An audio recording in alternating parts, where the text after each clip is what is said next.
দক্ষিণ ইরানে একের পর এক মার্কিন বিমান হামলার জবাবে তেহরান পাল্টা আঘাত হানা শুরু করায় মধ্যপ্রাচ্যের পরিস্থিতি চরম আকার ধারণ করেছে। মাত্র 2 দিনের ব্যবধানে দুই দেশের পাল্টাপাল্টি এই হামলা পুরো অঞ্চলকে এক ভয়াবহ যুদ্ধের দ্বারপ্রান্তে ঠেলে দিয়েছে। ওয়াশিংটন বলছে তারা ইরানের সামরিক সক্ষমতা কমাতে 90টি লক্ষ্যবস্তুতে হামলা চালিয়েছে। অন্যদিকে তেহরান এই হামলাকে মানবতা বিরোধী অপরাধ হিসেবে অভিহিত করেছে। হরমুজ প্রণালী বিশ্ব বাণিজ্যের অন্যতম লাইফলাইন, এটি এখন কার্যত অচল হয়ে পড়েছে। নতুন করে হামলার খবর ছড়িয়ে পড়ার পর থেকেই এই পথ দিয়ে জাহাজ চলাচল নাটকীয়ভাবে কমে গেছে।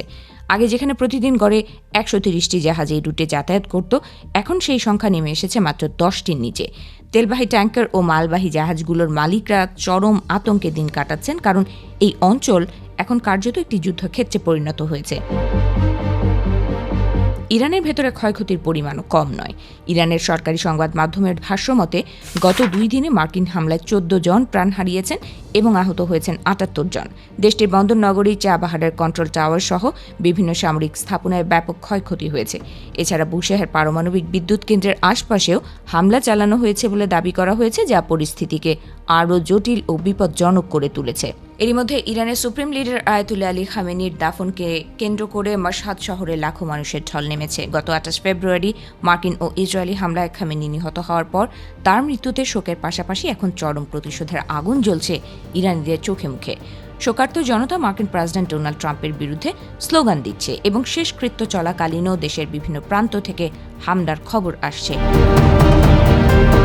পরিস্থিতি আরও উত্তপ্ত হয়ে উঠেছে যখন তেহরান পাল্টা জবাব হিসেবে কুয়েত, বাহরাইন ও কাতারে অবস্থিত মার্কিন সামরিক স্থাপনাগুলোতে লক্ষ্যবস্তু করার ঘোষণা দিয়েছে। বৃহস্পতিবার দিনের শেষ ভাগে কুয়েত, জর্ডান এবং ইরাকে ইরানের নতুন করে হামলা চালানোর খবর পাওয়া গেছে।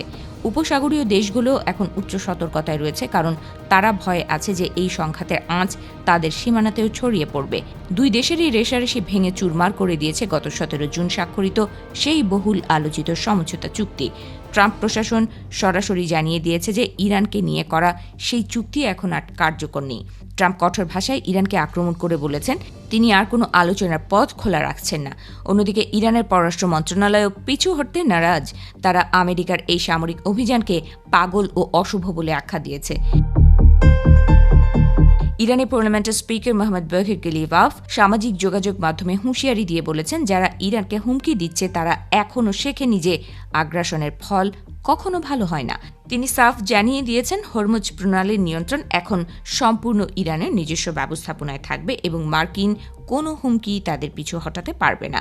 উত্তেজনা যে দ্রুত প্রশমিত হওয়ার কোনো লক্ষণ নেই, বরং এটি আরও দীর্ঘস্থায়ী হতে চলেছে, তা এই বক্তব্যের মাধ্যমেই স্পষ্ট।